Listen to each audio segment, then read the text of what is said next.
Recently کچھ drama channels سامنے آ رہے ہیں جن کو بنے ہوئے میرے خیال ہے ہارڈلی 4-5 مہینے سے اوپر نہیں ہوا. ان میں سے ایک چینل میرے نظر سے گزرا, لوگوں نے بہت سارے ویڈیوز شیئر کیے گرین انٹرٹینمنٹ کے نام سے, اور ان کے بہت سارے کچھ ڈراماز ہیں, کچھ چیزیں ہیں جو کہ سوشل میڈیا پہ ہیں, but they are highly controversial. اور آپ دیکھو کہ یا تو اس میں اسلام کی تذلیل کی جا رہی ہے, اسلام کی کسی پرٹیکولر پوائنٹ کے اوپر انہوں نے بات کی ہے,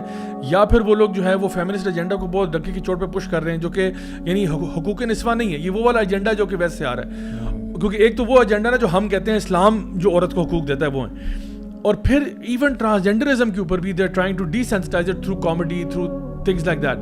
تو ایسے چینلز کے بارے میں آپ کیا کہیں گے کہ یہ جو سوشل میڈیا کے اوپر چیزیں آتی ہیں اور جو لوگ ایک دم سے ودن مطلب آپ دیکھیں کہ 4-5 مہینوں کے اندر ملینز میں ان کے ویوز گئے ہیں, تو یہ ہماری عوام جو ہے, مجھے ان کے بارے میں بھی کبھی کبھار تھوڑا افسوس ہوتا ہے کہ یار مطلب کوئی بھی چیز نہیں آتی ہے, آپ لوگ فوراً لیچ آن کر جاتے ہو وداؤٹ تھنکنگ اباؤٹ اٹ کہ یار یہ جو چیز ہم کنزیوم کر رہے ہیں یہ کہیں ٹریش تو نہیں ہے, کہیں یہ گاربیج تو نہیں ہے جو ہمارے دماغ کو کرپٹ کر سکے یا ہمیں اللہ سے دور کر دے. اصل میں 5th جنریشن وارفیئر جو ہے زیاد بھائی وہ یہی تو ہے. وہ بیٹل جو ہے وہ ٹینکس اور آپ کی بڑی بڑی اسٹرانگ آرمیز سے نہیں لڑی جا رہی, وہ اسی طرح سے تو لڑی جا رہی ہے. وہ جو میں شروع میں بات کیا تھا کہ اسلام کا جو ٹرو میسج کا امیج ہے وہ بلر کر دیا گیا, اور اس کے مقابلے میں وہ چیز جو کہ شیطانیت کو,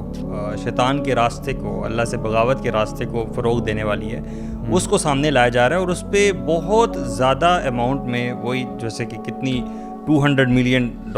جو ہے وہ پہلے ایڈ آئی اور پھر بعد میں دوبارہ بھی ایڈ آ رہی ہے, بار بار اناؤنس کر رہے ہیں, اور خاص طور پہ اسی پہ کیا جا رہا ہے کیونکہ ان کو پتہ ہے کہ اگر پاکستانی ان مسلمانوں کی جو یوتھ ہے, اس کا جو ذہن ہے یہ بدلنا ہے تو ہم اسی کے ذریعے بدل سکتے ہیں, اور اس کا افیکٹ ہم دیکھ رہے ہیں. مثال کے طور پہ آپ کا جو میڈیا ہے, یہ ڈراماز ہیں یا جو بھی آپ کی چیزیں ہوتی ہیں, اسی سے آج کل ہمارے مورلز جو ہیں وہ یوتھ لیتی ہے. ٹھیک ہے, آپ نارملائز کرنا چاہتے ہیں کسی ایک کانسیپٹ کو سوسائٹی میں, آپ دیکھیں کہ وہ چیز ڈراماز سے آتی ہے, ڈرامہ میں وہ دیکھا جاتا ہے. اچھا ڈرامہ میں وہ کیوں دیکھا جاتا ہے, آپ کہہ رہے ہیں نا کہ ہم بائی کیوں کر لیتے ہیں کوئکلی, کیونکہ وہ اس کو ہم انٹرٹینمنٹ کے تناظر میں دیکھتے ہیں, کیونکہ انٹرٹینمنٹ کے تناظر میں کوئی بھی چیز جو ہے وہ جائز ہے اور اس کی لمٹس جو ہیں وہ کوئی بھی نہیں. So for the purpose of entertainment people watch these kind of things, اور ایکچولی چاہتے اور نہ چاہتے ہوئے اپنے مورلز لے لیتے ہیں. جیسے آپ نے بتایا نا, اٹس اے 5th جنریشن وار, یہ ہو ہی رہا ہے تاکہ ینگسٹرز کے مائنڈس کو پولیوٹ کیا جائے. آپ دیکھیں نا انہوں نے سٹارٹ کیسے کیا, انہوں نے اپنے کنٹریز میں بھی سٹارٹ جو ہے وہ اسی چیز سے لیا. برو یہ تو آپ نے بہت بڑی بات کی ہے. آج آپ بکس دیکھتے ہو ABC کی, ایگزیکٹلی وہی you know L for LGBTQ, T for transgender, آپ بچے کو کیا پڑھا رہے ہو؟ اب یہ 50 سال کا بزرگ تو نہیں پڑھ رہا, بچے کی وہاں سے یعنی برین واشنگ شروع ہوتی ہے. بڑے یعنی آپ نے تو ڈرامے کی بات کی نا, برو talk about series, talk about cartoons, YouTube kids, movies ہیں. آئی مین یہ ساری چیزیں یوتھ کو ہی ٹارگٹ کر رہی ہیں. ابھی جیسے آپ نے بتایا نا کہ بائیڈن نے بزرگوں کے لیے پیسے نہیں دیے فار ٹرانسجینڈر یوتھ.